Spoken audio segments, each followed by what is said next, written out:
খুশি বলো, খুশি বলো। আসসালামু আলাইকুম। সম্মানিত শিক্ষার্থীবৃন্দ আর উপস্থিত আমার সম্মানিত সহপাঠী স্যার, ওনার জন্য আমরা এখানে বসেছি এবং ওনার আমন্ত্রণে আমাদের সকল শিক্ষক খুবই আপ্লুত এবং তারাও স্বপ্ন দেখছেন যে আমাদের কলেজটাকে আমরা কীভাবে আগায় দেব। আমরা আমাদের শিক্ষকদের স্বপ্ন, আমার স্বপ্ন এবং আপনাদের স্বপ্ন, সবার স্বপ্নের সম্মিলিত প্রচেষ্টাই আমাদের এই কলেজটা দাঁড়িয়ে যাবে ইনশাআল্লাহ। এবং আমাদের আমি যখনই আমাদের মুস্তফা ভাই এই পাশে আলোচনা মুস্তফা ভাই, তাদেরকে আমি যখনই যেই মুহূর্তে আমি মনে রাত 11টা পর্যন্ত তাদেরকে ফোন দিই, তাদের বিরক্ত হন না এবং তারা মিটিংয়ে থাকলেও আমার ফোনটা ধরেন। তাদের প্রতি ধন্যবাদ। এবং আমাদের সাথে আরো সংযুক্ত হয়েছেন, আশা করি তাকেও আমি আমার সমস্যা জানাবো। আর আমাদের সবার উপরে আছেন সভাপতি স্যার। সভাপতি স্যার এসেছেন আমাদের কলেজের কার্যক্রম আগায় নেওয়ার জন্য। আমাদের হাতগুলো শক্তিশালী হয়ে যাবে এবং আমরা সকল কলেজের ভালোর জন্য ফ্যাকাল্টি সবাই আমরা আগায় নিব এবং সবাই আমরা আমাদের যে কার্যক্রম আমরা ন্যায় নিষ্ঠার সাথে চালাবো। আমাদের কলেজকে আমরা ধরে রেখে, কারণ আমাদের কলেজ কিন্তু আমাদের শিক্ষকদের দ্বারাই চলে। শিক্ষকদের নিয়ম দ্বারা যখন আমরা ছাত্রছাত্রীদেরকে আমরা পড়াতে পারবো, আগ্রহ পোষণ করবো এবং সামনের দিকে যখন আমরা আমাদের রেজাল্ট দেখাবো যে আমরা ভালো করছি, তখন আমাদের ভাইরাও কিন্তু আমাদের সাথে তারা আনন্দ পাবে যে না আমাদের, আমি কিন্তু ওই রুমে বসেও আমার ভাইকে বলেছি যে আমাদের শিক্ষকরাই কিন্তু এই কলেজকে টিকে রেখেছে। 64 সালের কলেজ, আমরা অনেক কষ্ট করেছি। এই কষ্টের এই পর্যন্ত যারা আমাদের সাথে এই কলেজকে ধরে রাখছে তারা কিন্তু আমাদের শিক্ষক এবং আমাদের শিক্ষকদের সাথে আমাদের সভাপতি স্যার এবং আমাদের উপস্থিত ভাইরা যারা আছেন তারা আমাদেরকে একত্রতা ঘোষণা করে আমরা কলেজকে সামনে দিয়ে এগিয়ে নিব, মিটিং করবো। আমরা এই কথাগুলো সভাপতি স্যারকে বলেছি, আরও বলবো। আমি পাশে থেকে এগুলো তাদেরকে আরও অনুপ্রাণিত করে কাজগুলো যাতে সমাধান হয় সেই চেষ্টা করবো বলে আমি আমার বক্তব্য শেষ করছি। আমরা আমাদের আজকের এই নির্বাচনের একেবারেই শেষ প্রান্তে চলে এসেছি। এখন আমাদের সামনে আমাদের সকলের প্রিয় এই প্রতিষ্ঠানের নির্বাচিত সভাপতি আমাদের সামনে আমাদের সামনের দিনের যে নির্দেশনামূলক কিছু কথা বলবেন, এই কথা বলার জন্য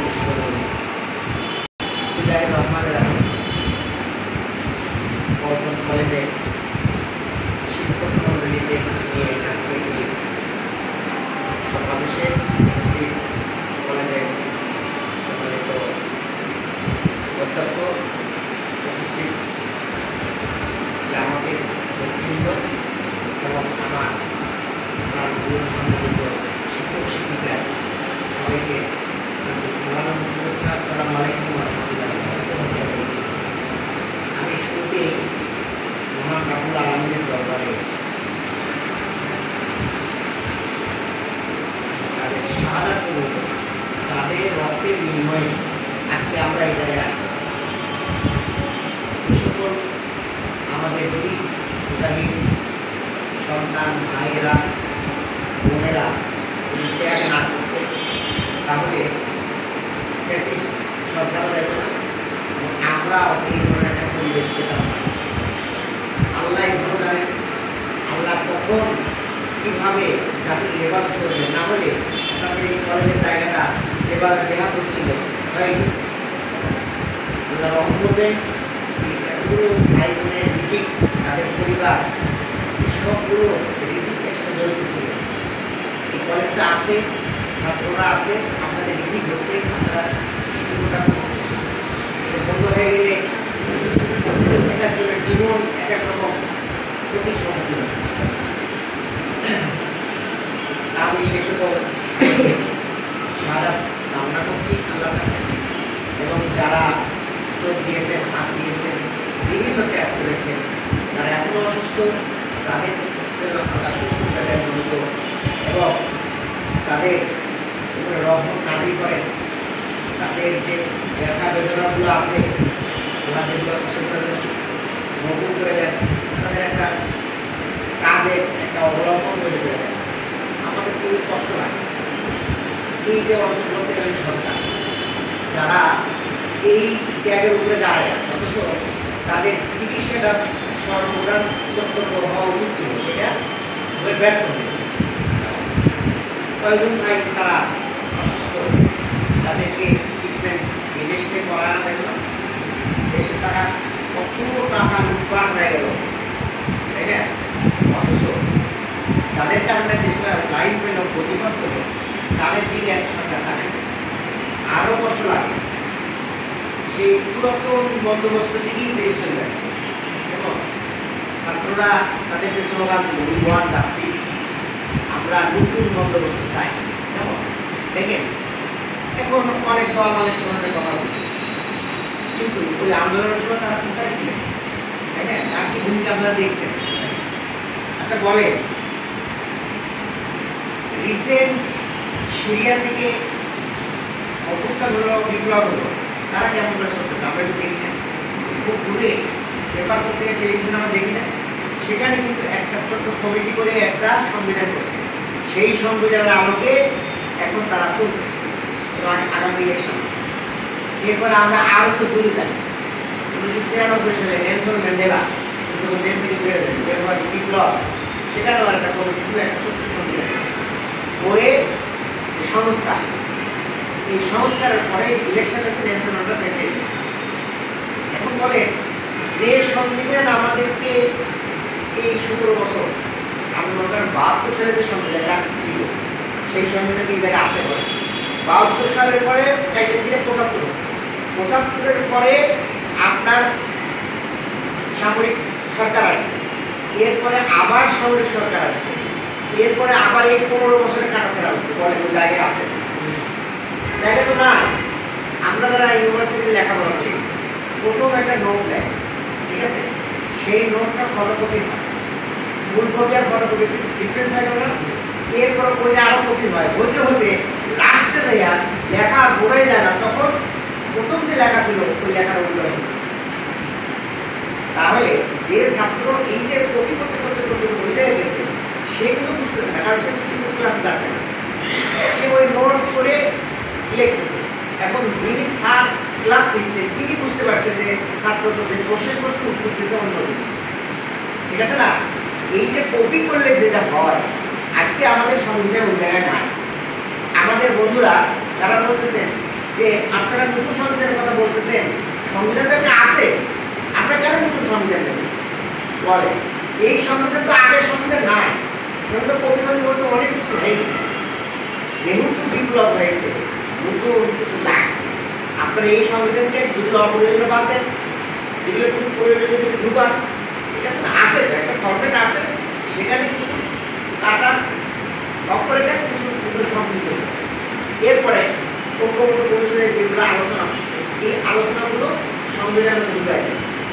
তাহলে যা আপনি মনে বাংলাদেশের আমরা যে বিচার সালিশ করি, এই বিচার সালিশ করে আমরা 300 টাকার স্ট্যাম্পে যদি কোনো লেখার চুক্তি করি, সেটিকে আদালত গ্রহণ করে?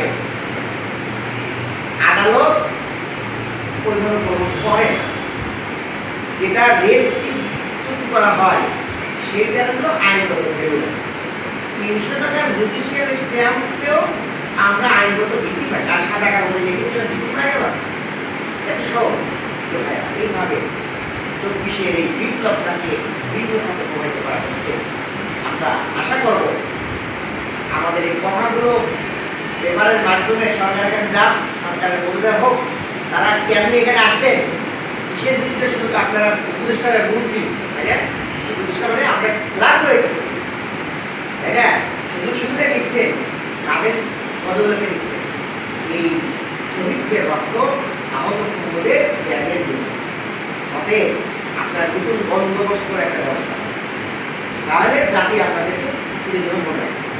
যে ভাইয়েরা, আমি যে কথা বলতে চাই সেটা হলো শিক্ষা জাতি গড়ে যাবে। জাতিকে দাঁড়িয়ে থাকতে হলে সেই জাতির শিক্ষা যেমন শক্তিশালী হবে, সেই জাতি ওই ধরনের মজবুত হবে। দেখেন, আমার দেশের ছাত্ররা ইংল্যান্ডে গিয়ে মেডেল পাচ্ছে, আমার দেশের ছাত্ররা আমেরিকায় গিয়ে মেডেল পাচ্ছে, আসাম বিজ্ঞানী হচ্ছে, তো এখানে কি সমস্যা? এই ব্রেন ওখানে যা কাজ করে এখানে কাজ করে না, বলেন? আমরা সেই পরিবেশ আমার শিক্ষা পদ্ধতি ইম্পর্টেন্টের মধ্যে একটা জায়গা। বাংলাদেশের হাট এখান থেকে তাকাইলে সচিবালয় দেখা যায়, এখান থেকে তাকাইলে হাইকোর্ট সুপ্রিম কোর্ট দেখা যায়, এখান থেকে তাকাইলে বাংলাদেশ ব্যাংক দেখা যায়। এই ধরনের একটা জায়গায় একটা কলেজ 64 সালে স্থাপিত হলো, সেটা এখনো ধীরে ধীরে ধ্বংসের দিকে যায়, উপর দিকে। তাহলে আমার জাতি এখানে ছিল না, এখানকার বুদ্ধি ছিল না, এখানকার কি হলো না? তাহলে এই জাতির শিক্ষার উপরে মানুষের নজর বেড়ে গেছে, যে কারণে জাতি ওই ধরনের মনোধর্মা আমরা পুরুষদেরকে দেখতে পাই। এর ভিতর দিয়ে ডক্টর ইউনুসের মতো মানুষ বের হয়ে গেছে। আমরা কারণ এই ধরনের লোক ছাড়া যে বিশৃঙ্খল পরিবেশ সৃষ্টি হয়েছিল, এই পরিবেশে আর হাল ধরার মতো কি কোনো ব্যক্তি ছিল না। কিন্তু ভাইরা, আমরা মনে করি আমাদের জামাত ইসলামী আমরা দল মত ধর্ম বর্ণের মধ্যে কাজ করার চেষ্টা করি। সেখানে দুজন ভাই আছেন এবং ওনাদের মাধ্যমে আমরা জাতি একটা মেসেজ দিতে চাই, ঠিক আছে? আমাদের মাধ্যমে আমরা জাতিকে মেসেজ দিতে চাই যে এখানে ধর্ম কোনো বড় বিষয় নয়, এখানে কোনো সাম্প্রদায়িকতা নাই। বাংলাদেশ জামাত ইসলামী এটা বিশ্বাস করে। যেমন আপনারা জানেন যে 5ই আগস্টের পরে আমাদের আমির সাহেব আমরা ঢাকেশ্বরী মন্দিরে গেছি, যেমন, এবং আমরা ওইটি রাতেই বলছি কোনো ধরনের সংখ্যালঘু যারা সম্প্রদায় আছে তাদের কোনো ধর্মীয় প্রতিষ্ঠানে কোনো প্রতিযোগিতা করতে না পারে খেয়াল রাখেন। আপনারা তো জানেন এই যে 54 বছরে আপনাদের কাছে কোনো প্রমাণ আছে, শুধু পেপারে আছে, বাস্তব প্রমাণে আছে বাংলাদেশ জামাত ইসলামের কোনো একজন এরকম কোনো ভাইদের উপরে আক্রমণ করেছে, কারো জায়গা দখল করতে পারি না, আমরা দুর্বল ছিলাম, আমি বলিয়ে গেছে প্রতিবাদ তো আমরা করতে পারি। আলহামদুলিল্লাহ 5ই আগস্টের পরে যখন আমরা স্বাধীনতা পেলাম, তখন আমরা বড় গলায় বলতে পারলাম কোনো ধর্মীয় প্রতিষ্ঠানে যখন আঘাত না আমরা পাবো। আগে সেখানে গেছি, মিশনে গেছি, বৌদ্ধ বিহারে গেছি এবং তাদেরকে আমরা ডাকছি, আমরা অফিস নিয়ে আসছি। এবং আমরা চাই দেশের উন্নতি, দেশের মঙ্গল, দেশের ছাত্র জনতা যেন তাদের অধিকার ফিরে পায়, এই জন্যই আমরা কাজ করি। আমরা যেখানেই যাওয়ার সুযোগ পেয়েছি সেখানেই আমরা কল্যাণ করার চেষ্টা করি। এবং এই প্রতিষ্ঠানটা আমরা দেখছি, আমি 2002 সাল থেকে আমি এই প্রতিষ্ঠান দেখে আসছি। যেমন 2002 সাল থেকে দেখছি, তো তখন তো ওই ধরনের পরিবেশ হয় নাই, আপনারাও কিছু বলেন নাই, আমরাও অনেক সুযোগ মানে পাইনি। নাহলে তো আমরা 4, 5, 6 এই পর্যন্ত আপনাদেরকে সেবা দিতে পারতাম। কেমন যাই হোক, যেগুলোভাবেই হোক সেটা হয় না। আমাদের জামাত ইসলামীর একটা নৈতিক দায়িত্ব, আমরা ভালোকে আগায় দিতে চাই। কেমন আল্লাহ কথায় আমি মারো মেনে সরকারের আদেশ দেওয়া অসৎ কাজ বিজয়ী করতে চাই। যাই হোক, আমাদের সংগঠন, আমাদের স্বামী মানে আমি ছোটো ভাইয়ের মতো তো খোঁজ পেয়েছে, খোঁজ পাওয়ার পর ঠিক আছে, অবশ্যই এটা আমাদের ডোনেশন দিতে হবে। এত বড়টা বলে যেটা থেকে নিষেধাজ্ঞা হতে যাবে হতেই পারে। আমাদের মহানগরীর দিনে আমি আরও দুই সাহেব, যেমন উনি আমাদের রাজশাহী ইউনিভার্সিটি আপনার জওয়ালে জিএস ছিলেন, চাপাইনগর কলেজের ডিপি ছিলেন, একদম শিক্ষার সাথে একদম অন্তর্ভুক্ত জড়িত। বর্তমানে রাজশাহী বিশ্ববিদ্যালয়ে অ্যালামনাই অ্যাসোসিয়েশনে উনি কার্যনির্বাহী কমিটির সদস্য হলেন। মহানগরে আমি মহানগর সেক্রেটারি ডক্টর শফিকুল ইসলাম মাসুদ ভাই, উনিও কার্যনির্বাহী কমিটির সভাপতি হয়েছেন, তার সদস্য হয়েছেন। এবং আমাদের রফিকুল ইসলাম খান, উনি মহানগরে আমি ছিলেন আগে, উনি এটা সভাপতি হয়েছেন। কেমন যাই হোক, আমরা চাই কলেজ, এমনকি ছোট্ট একটা প্রাইমারি স্কুলও দেব ভালোভাবে গড়ে উঠবে। কেমন আমরা যেখানে যে সুযোগ পেয়েছি শিক্ষার জন্য কাজ করি। আমি আমার গ্রামে আমার আব্বা শুরু করছিল, ওটাকে আমি আরো আপগ্রেড করে দিয়েছি। আমি একটা ফান্ড দিয়ে ওখানে বিলি করেছি মাদ্রাসা। কেমন তো আমার স্বপ্ন আছে, যদিও আমি এখান থেকে ইলেকশনের জন্য আমাকে সংগঠন অনুমোদন করেছে, কিন্তু আমি আমার প্রচেষ্টা আমার গ্রামের প্রতিষ্ঠানটাকে আরো বড় করবো ইনশাআল্লাহ। এটাকে ধীরে ধীরে কেমন করে বড় করা যায় সেই লাইনে আমি চেষ্টায় আছি। এবং আমি আপনার হলো 2004-5 দিকে দুইটা টেকনিক্যাল কলেজ আমি সহযোগিতা করে তাদের প্রতিষ্ঠা এবং এমপিও করার জন্য আমি অনেক দূর আগে গিয়েছিলাম। যাই হোক পরবর্তী পরিবেশ এর মধ্যে দেখি তাদের এমপিও হয়ে গেছে, তারা আমাকে স্মরণ করে। আমি কিছুদিন আগে এসে গিয়েছিলাম, ওখানকার টিচার কয়েকজন আসে এবং স্যার আমাদের কলেজ থেকে সময়টাই আরেকবার আসে। এইভাবে আমাদের ব্যক্তিগত যেখানেই সুযোগ পাই শিক্ষার পিছনে কাজ করার জন্য আমরা আমাদের মনটা উজাড় করে দেবো। যেমন বিভিন্ন কলেজের টিচাররা আসছে যে আমাদের একটু করে দেন, যেমন সেটা আমাদের কোনো সম্পর্ক নাই। বলে মানে আমি এখানে ইলেকশন করবো অথবা আমার গ্রাম এলাকা এই দুটোর বাইরে আমার ডিমেন্স করে যদি কোনো কলেজের জন্য কাজ করি আমার ব্যক্তিগত কোনো লাভ আছে, কোনো লাভ। কিন্তু আপনার চিড়িয়াঘাট থেকে একদম সেই ঠাকুরগা পঞ্চগড় যেখানেই সুযোগ পায় আমরা চেষ্টা করি। কেমন চেষ্টা করে যদি একটু উপকার করা যায়, একজন শিক্ষকের উপকার হয়, কেমন একটু ট্রান্সফার করে দেওয়া অথবা একটু প্রমোশনের ব্যবস্থা করে দেওয়া, এই কাজগুলো আমরা একদম নিয়মিত ক্লাস আমরা কাজ করি। আমরা না এমনি না কিছুই না, ভবিষ্যতে হবো কিনা সেটা আল্লাহ ভালো জানে, কিন্তু মানুষের জন্য দরদ এটা আমাদের আছে। আলহামদুলিল্লাহ এই কলেজে আমরা যদি সভাপতি, আমি যদি সভাপতি নাও হইতাম তবুও আপনাদের পাশে থাকতাম। কেমন যখন দেখলাম যে সভাপতি হওয়া নিয়ে একটা জটিলতা আছে, তখন আমি প্রস্তাব দিলাম যে মানে আরো দুজনের নাম দেন, একজন আমি রানিং সচিব আর একজন রিটায়ার্ড সচিব। আমার দরকার প্রতিষ্ঠানটাকে সপ্তাহের জন্য আগায় সেটা তো কেমন এখানে আমাকেই করতে হবে, এটা আমার আমার সার্থকতা না। যাই যে কলেজটা আগায় যায়, কলেজটা আগাইলে এতগুলো পরিবার আগায়, আরও পরিবার যোগ ছাত্ররা পড়ে গেল বলতে কোথা থেকে করছো পল্টন কলেজ থেকে। কেমন এবং আমাদেরও গর্ব হবে এই কলেজটাকে যদি আমরা ইউনিভার্সিটি কলেজ করতে পারি। প্রথমে আমাদের কাটে থাকবে ডিগ্রি, এরপরে অনার্স, কেমন এরপরে মাস্টার্স, একাধিক সাবজেক্ট, ঠিক আছে। কারণ এমন একটা পজিশন, এই পজিশনে এটা করার সামর্থ্য কী বলে ঢাকা বিশ্ববিদ্যালয়ের চাপ কমবে, তাই না।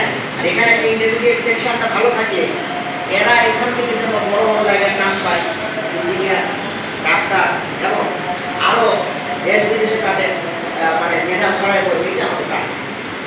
সম্মানিত শিক্ষক শিক্ষিকা ভাই বোনেরা, আমাদের সার্বিক সহযোগিতা থাকবে ইনশাআল্লাহ। আজকে থেকে শুরু হলো, আগামীতে যখন যেভাবে আপনাদের প্রয়োজন আমাদেরকে মেসেজ দিবেন, আমি ব্যক্তিগতভাবে আমার সম্ভব সার্বিকভাবে আমরা এগিয়ে যাব।